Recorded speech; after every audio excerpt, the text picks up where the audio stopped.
Isang pirasong sayote, giniling, onion, garlic, at kamatis. Yan ang mga sangkap na ating gagamitin para sa ating pagisa ng sayote. Yes, ginisang sayote na pasarapin natin. Yan ang ating recipe for today. So, join me kung paano nga ba natin gawin ito. At atin lang nakat ang ating sayote sa sizes na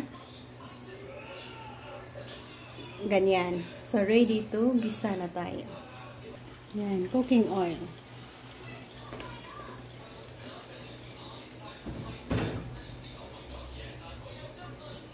Gisa muna natin ang ating giniling.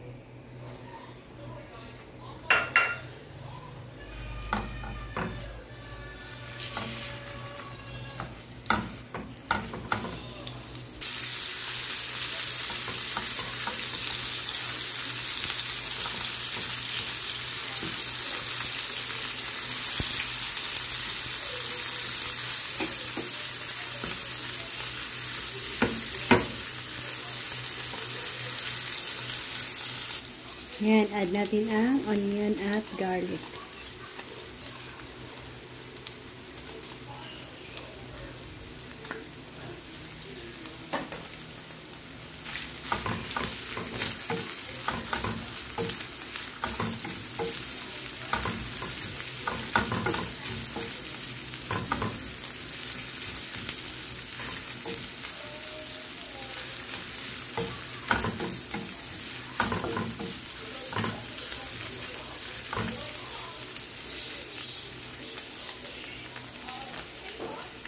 Lagyan natin ang ating kamatis.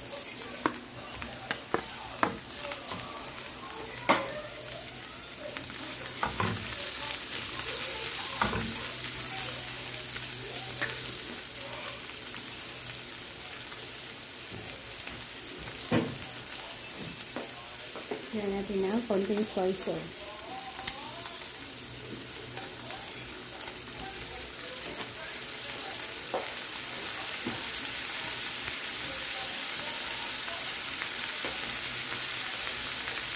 Black pepper.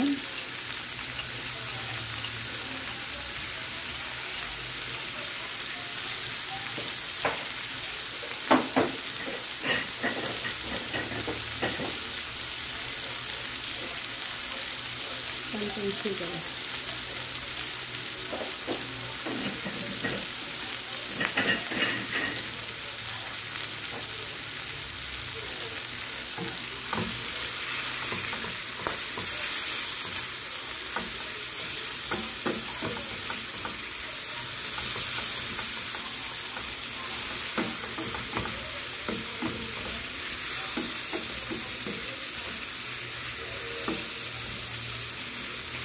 Okay, lagay na natin ang ating sayote at lagyan ng tubig pampalambot na.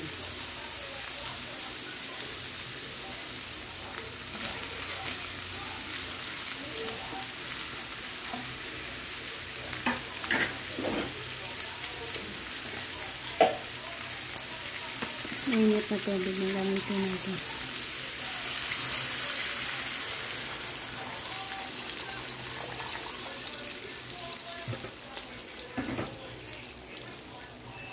And hayaan natin kumulo, lumambot at mag-absorb ang lasa ng ating giniling dito sa ating sayote.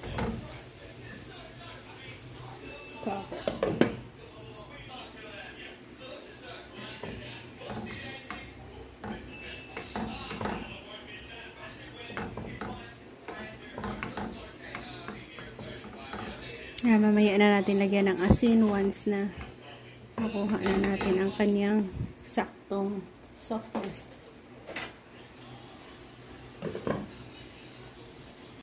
Yan. At malambot na rin ang ating sayote. Nag-add tayo ng konting asin. And that's all, guys. Dito na tayo mag-e-end. Nakuha na natin ang saktong lasa ng ating niluluto dito at ang saktong lambot ng ating sayote. So, thank you again for joining me sa aking simplihang pagluluto.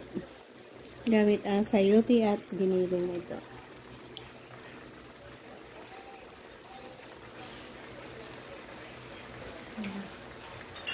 Sarap na.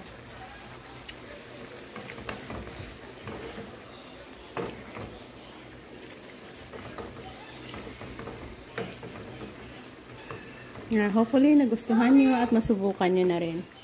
That's all guys. Bye-bye and see you again sa ating next video.